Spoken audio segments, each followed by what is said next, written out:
जितना भी हम लोग कमाते हैं ये अकेली ही उड़ा देती है। और आपका फिजूल खर्च भी तो बताइए ही नहीं। क्या तुम दोनों शांत रहोगे? सारे जेवर बेच देने के लिए ऐसे क्या जरूरत पड़ी? इतना बड़ा कर्ज क्यों हो गया? प्रभु, आपने हाथों में जो पैसे दिए हैं उसे आपकी इच्छा के अनुसार ही खर्च करें। हमें बेवजह खर्च नहीं करना चाहिए। हमें फिजूल खर्ची से बचाइए प्रभु। हमें उसमें से बचत भी करनी है। मुझे लगातार प्रार्थना करते हुए मेरे घर की जरूरतों को पूरा करना है।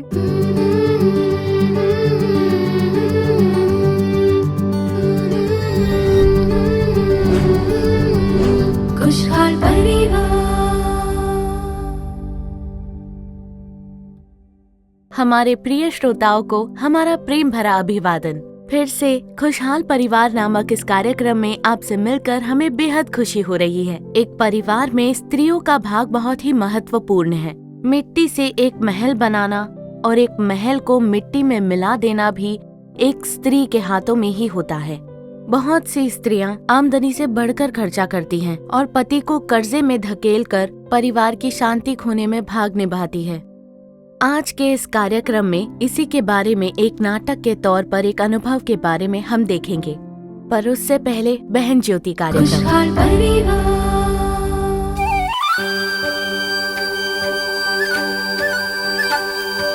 तम तननम तननननम तम तननम तन तनननम तम तननम तन तनननम तम तम तननम तम तननम तम तननम तम तननम तम तननम तम।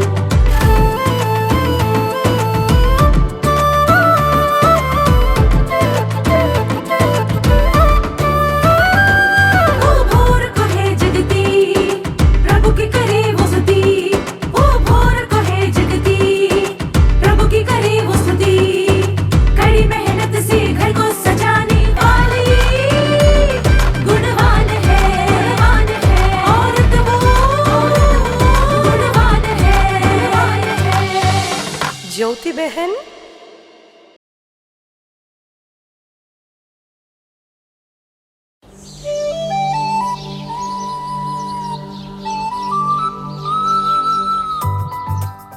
माँ चलो आज होटल चलते हैं ना। हाँ माँ, डैडी के आते ही चलते हैं ना। आज जाकर ग्रिल चिकन खाएंगे। तुम्हें चिकन के अलावा और कुछ सूझता नहीं क्या? आज दिन कौन सा है? आज शुक्रवार है माँ। रविवार के लिए अब सिर्फ एक ही दिन तो बचा है। संडे को तो हमारे घर में नॉनवेज होता है ना, तो आज होटल जाने की क्या जरूरत? होटल जाने में क्या गलत है माँ? होटल जाना गलत नहीं है, पर बार बार जाना गलत है। हमारे परिवार की आमदनी के अनुसार हम महीने में एक बार जा सकते हैं, गलत नहीं है। खर्च कर सकते हैं, पर फिजूल खर्च नहीं करना चाहिए बेटे। सब आपकी बेटी की वजह से हो रहा है। मुझ पर उंगली मत उठाओ तुम। दामाद जी आप जरा शांत रहिए। कैसे शांत रह सकता हूँ? कितनी इज्जत थी गांव में मेरी, आज लोग उंगलियां उठा रहे हैं मुझ पर।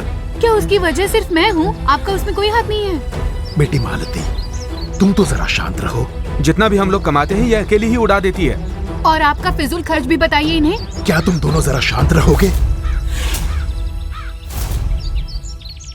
दामाद जी आखिर बात क्या है? ऐसे कौन सी मुसीबत आन पड़ी कि जेवर बेचने पड़े? इतना कर्ज कैसे हो गया? Thank you.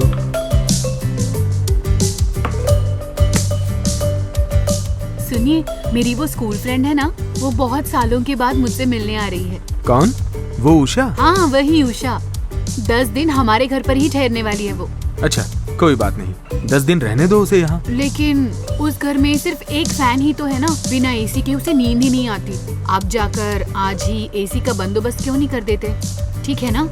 कर दोगे ना? ठीक है, करता हूँ बंदोबस्त।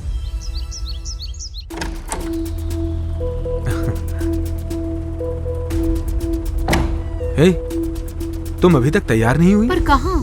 हमारे मैनेजर की बेटी के बर्थडे पार्टी के लिए। मैंने आपसे उस दिन क्या कहा था, जब आपने कहा था कि बर्थडे पार्टी पर हायर ऑफिशियल्स आएंगे, अमीर लोग आएंगे और साथ में काम करने वाले स्टाफ भी होंगे। हाँ बोला था। मैंने पिछले हफ्ते आपसे कहा था कि इस साड़ी के मैचिंग का नेकलेस खरीद दीजिए, तभी मैं आऊंगी। तुम्हारे क्रेडिट कार्ड से खरीदना चाहिए था ना। मेरे क्रेडिट कार्ड की लिमिट खत्म हो चुकी है। तो उसमें मेरी क्या गलती है? आपकी कोई गलती नहीं है। सिर्फ एक काम कीजिए, आप अकेले ही फंक्शन पर जाकर आइए। ठीक है, तो तैयार हो जाओ। हम जाते वक्त रास्ते में कुछ जेवर खरीद लेंगे। चलो, ये देखो।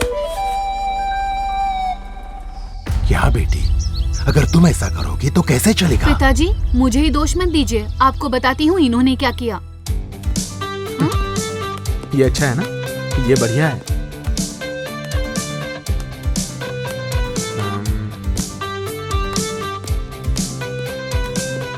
अच्छा, तुम बताओ तुम्हें कौन सा टीवी पसंद है? लेकिन हमारे घर में तो टीवी पहले से ही है, अब नई टीवी की क्या ये जरूरत सारे है? नए मॉडल के टीवी हैं। इस पर देखने का मजा ही अलग है। देखो तो, अच्छा है ना?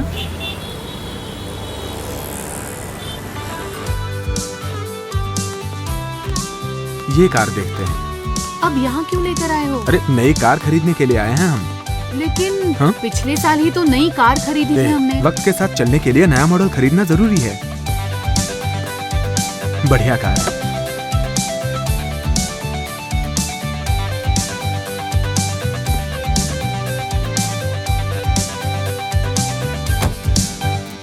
ये क्या किया? अगर ऐसा दिखावे का जीवन जियोगे तो परिवार आगे कैसे बढ़ेगा? मैंने क्या दिखावा किया? ये क्या दिखावा है? पिताजी, इस समाज में रहना है तो ऐसा ही जीवन जीना होगा। अंदर चलो।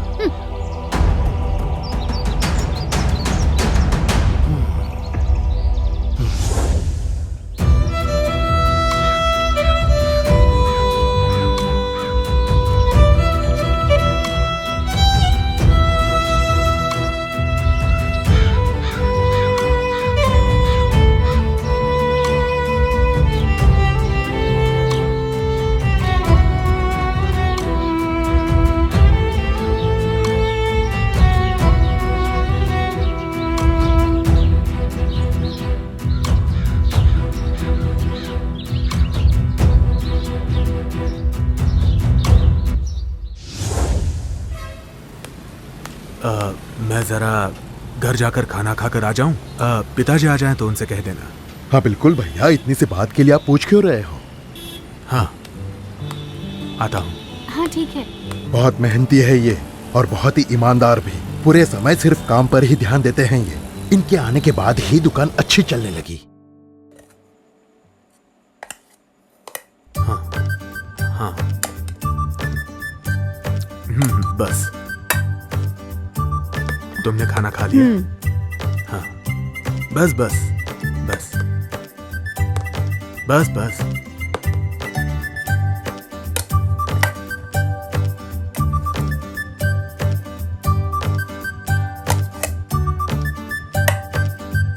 सुनिए, सुंदरम जी का फोन आया था।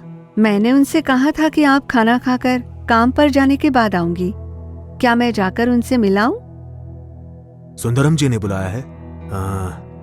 बेचारे, उनकी बेटी और दामाद बहुत फिजूल खर्ची करते हैं और अब भारी कर्ज भी हो गया है। ठीक है, तुम जाकर मिल लेना। ठीक है। जरा वो हाँ। देना। बस। भाई साहब, क्या बात है? क्या हुआ?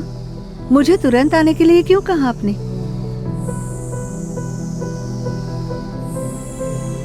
देखो मालती, तुम्हारे पिताजी ने जो किया वो ठीक नहीं। हमारी समस्या सुलझाने के लिए उन्हें क्या फोन करके बुलाया? उन्हें लगा होगा शायद उनकी बात से आपको समझ आ जाए। ऐसी बातें मत किया करो। दामाद जी, क्या आप दोनों जरा बाहर आओगे? जाओ।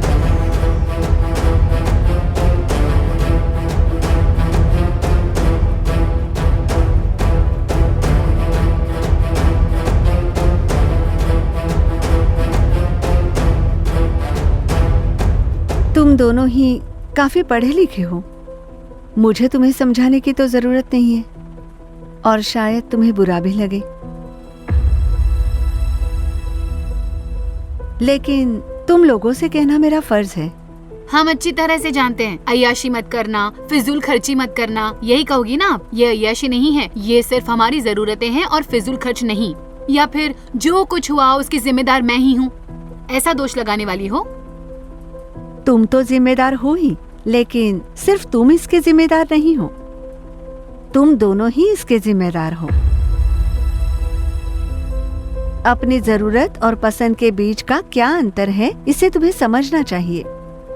किस चीज के बिना तुम्हारे रोजमर्रा की जिंदगी प्रभावित होती है, वही तुम्हारी जरूरत है। जरूरत की चीजें होनी ही चाहिए।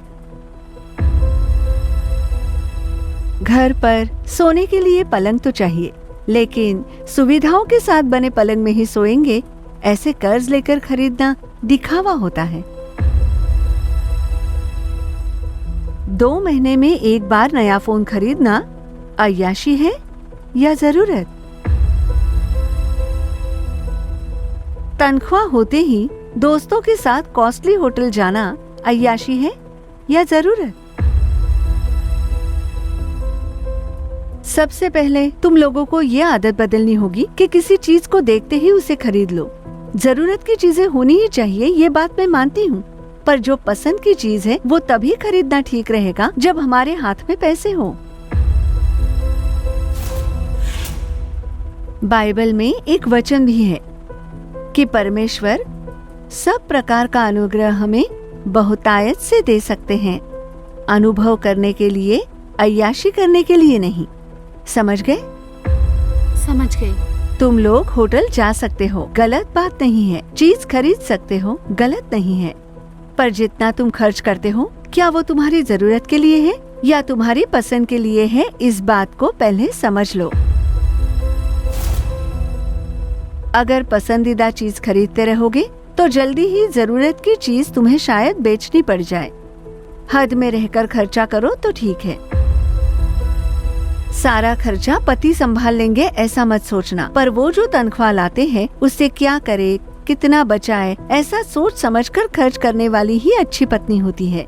अच्छा दीदी, मैं अब से वैसा ही करूँगी। रंजीत, आपको भी इस बात पर ध्यान देना होगा। अगर सिर सही रहे तो सब कुछ सही रहता है। क्या अब तुम लोगों की समझ में आया या नहीं? हाँ? अच्छा बहन जी, हाँ? आपकी बेटी की उम्र बढ़ती ही जा रही है, उसकी शादी के बारे में कुछ सोचा या नहीं? अगर कोई अच्छा रिश्ता आ जाए तो तुरंत शादी करवा दूंगी। 4 साल से उसके लिए दूल्हा ढूंढ ही रहे हैं, पर काम नहीं बन रहा। बहन जी, क्या मैं आपसे कुछ कहूँ? हाँ बोलो सरस्वती। खुशहाल परिवार। तो प्रियजनों, आपने आज का कार्यक्रम देखा, आपको पसंद आया? हमें भी आमदनी से बढ़कर फिजूल खर्ची नहीं करनी चाहिए। जो हमारी आमदनी होती है उसी के अनुसार हमारा खर्च भी होना चाहिए। हो सकता है आप भी आमदनी से बढ़कर खर्चा करके कर्ज में डूबे हो या पैसों की परेशानी है। इसीलिए आज बहन जॉयस लाजरस आपको संदेश देकर आपके लिए प्रार्थना करने वाली है। प्रार्थना के साथ कार्यक्रम देखिए और अपनी सभी समस्याओं से पूर्ण छुटकारा पा लीजिए।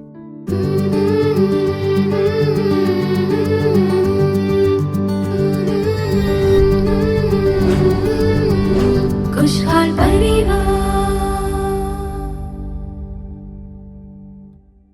परमेश्वर प्रभु यीशु मसीह के महान नाम में आप सभी को मेरा प्रेम भरा अभिवादन। आज इस कार्यक्रम के द्वारा परमेश्वर आपसे बातें कर रहे हैं और आपको आशीष दे। आज के इस दिन अगर हम लोग परिवार के बारे में देखते हैं तो एक पति पत्नी और बच्चों से ही परिवार बनता है। एक परिवार आशीष के साथ रहना चाहिए और परिवार में आशीष बने रहने के लिए हमें कुछ एक कार्य करने की जरूरत है। परिवार में फिजूल खर्ची नहीं होनी चाहिए। परिवार में स्त्रियों को बिल्कुल भी फिजूल खर्ची नहीं करनी चाहिए। जब हम पवित्र शास्त्र में देखते हैं, नीति वचन अध्याय 6 उसका 6 और 8 वचन को जब हम पढ़ते हैं, हे आलसी, चींटियों के पास जा, उनके काम पर ध्यान दे और बुद्धिमान हो, तो भी वे अपने आहार धूप काल में संचय करती है और कटनी के समय अपनी भोजन वस्तु बटोरती हैं।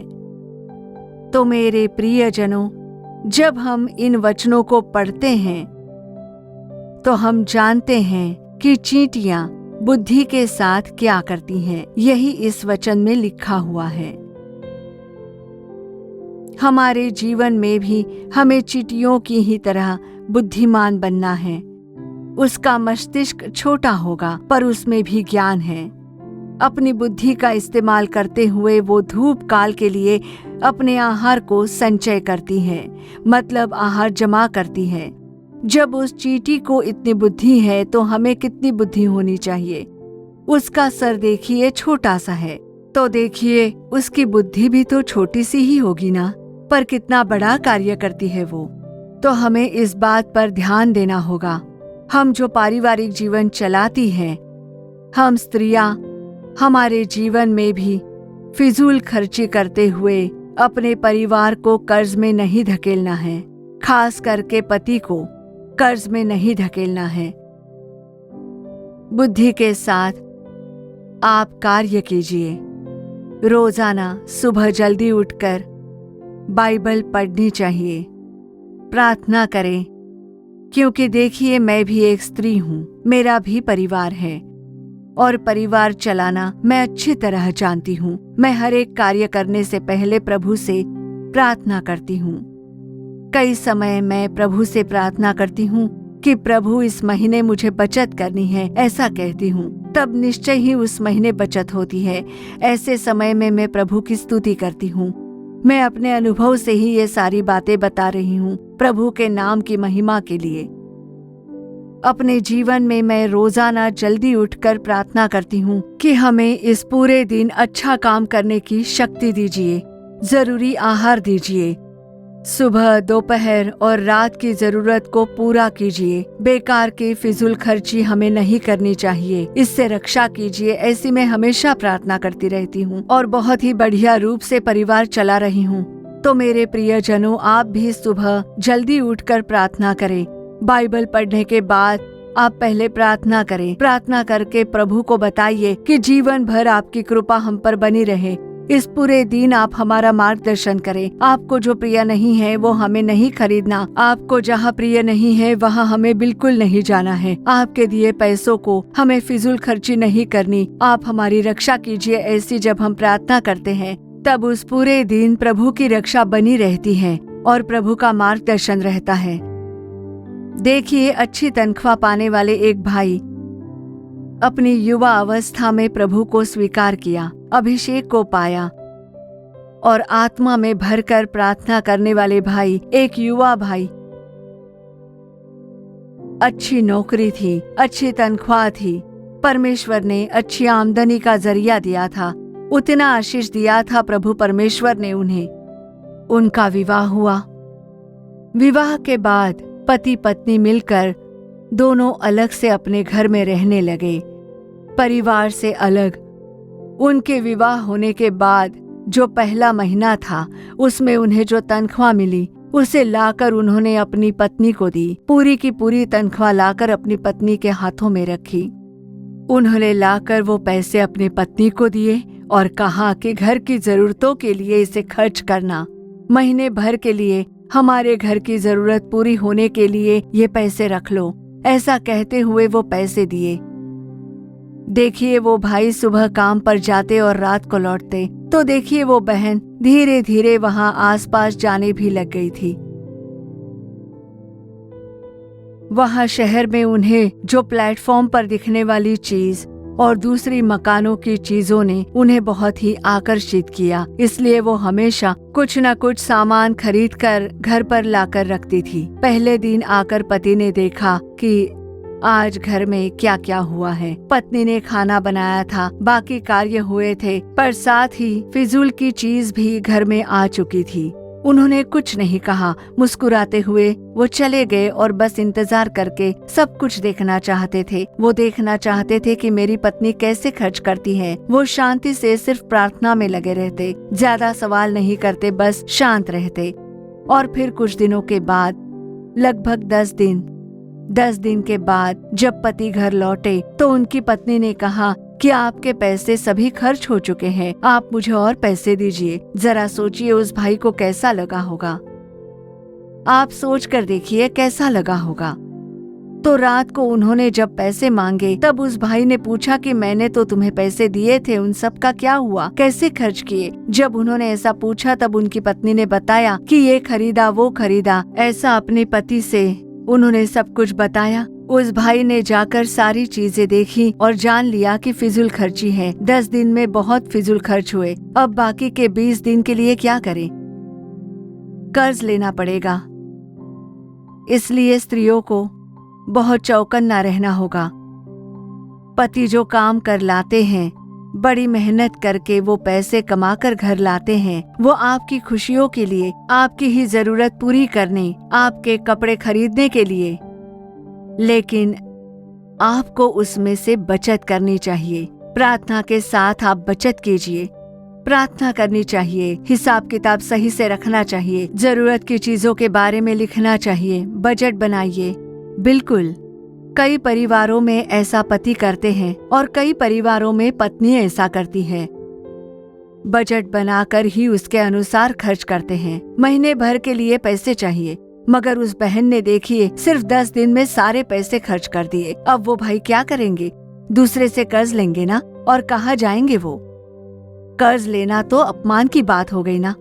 तो मेरे प्रियजनों, हमें अपनी फिजूल खर्ची कम करनी होगी और अपनी पत्नी को भी आपको समझाना है कि कैसे खर्च करना है, कैसे हिसाब किताब रखना है। ये आप उन्हें सिखाइए। जिन्हें नहीं पता तो देखिए उन्होंने वैसे पैसे खर्च कर दिए, पर आज वो बहन ठीक ठाक अपना खर्च करती है, बचत करती है। हमारी आमदनी से बढ़कर हमें खर्चा नहीं करना है। और अपने पति को कर्ज में मत ढकेलिए। परिवार को कर्ज में नहीं धकेलना है। कर्ज लेने की जरूरत नहीं पड़नी चाहिए। हमें एक आशीष से भरा परिवार बनाना है। हमारे परिवार में आशीष ठहरता है। हमें खुशी और शांति के साथ रहना है। जैसा प्रभु कहते हैं, हे मेरे प्रिय, मेरी प्रार्थना है कि जैसे तू आत्मिक उन्नति कर रहा है वैसे ही तू सब बातों में उन्नति करे और भला चंगा रहे। तो हमें भला चंगा रहना होगा। प्रभु आपने हाथों में जो पैसे दिए हैं उसे आपकी इच्छा के अनुसार ही खर्च करें। हमें बेवजह खर्च नहीं करना चाहिए। हमें फिजूल खर्ची से बचाइए प्रभु। हमें उसमें से बचत भी करनी है। मुझे लगातार प्रार्थना करते हुए मेरे घर की जरूरतों को पूरा करना है। आपको जो पसंद नहीं वैसे कोई भी चीज हमारे घर में ना हो, ऐसे मार्गदर्शन के लिए जब आप प्रार्थना करोगे तब वो आपकी सहायता करेंगे। प्रभु निश्चय ही आपकी सहायता करेंगे, आपके परिवार को आशीष देंगे, आपकी जरूरतें पूरी करेंगे। आपके जीवन के लिए जो जरूरी भलाई के कार्य हैं वो प्रभु करेंगे। बच्चों की पढ़ाई के लिए आपने कर्ज लिया होगा, व्यवसाय के लिए आपने कर्ज लिया होगा, अपनी नौकरी के लिए आपने कर्ज लिया होगा, या फिर गाड़ी खरीदने के लिए आपने कर्ज लिया होगा, नई कार खरीदने के लिए आपने कर्ज लिया होगा। चाहे वो कोई भी कर्ज क्यों ना हो, जब आप प्रभु से प्रार्थना करोगे तब सारे कर्ज चुकाने के लिए प्रभु सहायता करेंगे। सारे कर्ज को चुकाने के लिए प्रभु सहायता करेंगे। आपका सभी कर्ज चुकता होना है। आप आशीष में बने रहे, समृद्धि में बने रहे, आपके परिवार में आशीष रहे, आप जो कार्य कर रहे हो उसमें आशीष बना रहे, आपके बच्चों पर आशीष रहे, आपका परिवार एक छोटे स्वर्ग समान बना रहे। अब चलिए हम प्रभु से प्रार्थना करते हैं। हे यीशु, परिवार को चलाने वाली जो स्त्रियां हैं, उन स्त्रियों के लिए आपके सामने मैं प्रार्थना करती हूँ। परिवार में कोई भी फिजूल खर्ची ना हो प्रभु। परिवार में किसी प्रकार का कोई कर्ज ना हो प्रभु। परिवार को गरीबी की ओर न धकेलते हुए हमारे बहनों का आप मार्गदर्शन कीजिए प्रभु। अपने परिवार को सही रूप से चलाने के लिए आप उन्हें ज्ञान प्रदान कीजिए। घर के खर्च को लेकर हिसाब किताब की अच्छी बुद्धि दीजिए प्रभु। उन्हें ज्ञान दीजिए प्रभु। आप अपने ज्ञान की आत्मा भर दीजिए, आपकी समझ दीजिए, आपकी पैनी बुद्धि दीजिए। आमदनी के अनुसार ही वो खर्च करने के लिए आप सहायता कीजिए। उनके जीवन में कोई भी फिजूल खर्ची उत्पन्न ना हो, ऐसी आप रक्षा कीजिए परमेश्वर। अस्पतालों में फिजूल खर्ची ना होने पाए प्रभु परमेश्वर, ऐसे आप रक्षा कीजिए परमेश्वर। परिवार का धन फिजूल खर्ची में खर्च ना होने पाए प्रभु, आप उनकी रक्षा कीजिए प्रभु। उनके परिवार में जो भी कर्ज है उसे आप चुकता कीजिए प्रभु। आज के इस दिन से प्रभु उनके परिवार में एक परिवर्तन को लाइए प्रभु। ये लोग कभी भी कर्ज न लेने पाए और जो कर्जा लिया है उसे भी चुकता करने के मार्ग खोलिए। तुझे उधार लेना ना पड़ेगा तो उधार देगा, ऐसा कहा था आपने। वो वचन अपने बच्चों के जीवन में पूरे कीजिए प्रभु। 100% वो पूरे हो जाए। जितना भी कर्ज है उनके जीवन में वो प्रभु यीशु मसीह के नाम में चुकता होने के लिए रास्ते खुल जाए। आप चमत्कार कीजिए परमेश्वर। उनके जीवन में आर्थिक बचत होने लगे। आने वाले दिनों में यह आर्थिक रूप से मजबूत बने। बच्चों के परिवार में आशीष बना रहे। पति को आशीष दीजिए, पत्नी को आशीष दीजिए, बच्चों को आशीष दीजिए। परिवार आप में बना रहे, आपके लिए गवाही बनकर खड़े हो जाए, ऐसा आपने किया है। उसके लिए आपको धन्यवाद देते हैं प्रभु। मन की गहराई से आपको धन्यवाद देते हैं। हमें आपके हाथों में सौंपते हैं प्रभु। परमेश्वर का आत्मा आप हमें चलाइए। यीशु के नाम में प्रार्थना करते हैं हमारे अच्छे पिता। आमीन आमीन। खुशहाल परिवार। प्रिय जनों, हमारी आशा है कि आज का ये कार्यक्रम आपके लिए निश्चित ही आशीषित रहा होगा। आज हमने देखा कि दिखावे के कारण परिवार में कैसे शांति और आशीष को कुछ लोग खो देते हैं। आज हम लोगों ने समर्पण के साथ प्रार्थना की है। अब प्रभु परमेश्वर हमारी गरीबी को दूर करके हमें समृद्धि प्रदान करेंगे। आपकी जो भी प्रार्थना विनतियां हैं उससे बिना भूले हम तक पहुंचाइए। आपके लिए प्रार्थना करने के लिए भाई मोहन सी लाजरस और हमारे दूसरे प्रभु के सेवक तैयार हैं। फिर अगले कार्यक्रम में आपसे मुलाकात होगी। तब तक के लिए परमेश्वर की कृपा आप लोगों के साथ बनी रहे। For further details and prayer support, contact Jesus Redeems Ministries, Nallumavadi, Tuticorin District, 628211. Our phone number 04435454545. Email info@jesusredeems.org. Our website www.jesusredeems.com. God bless you.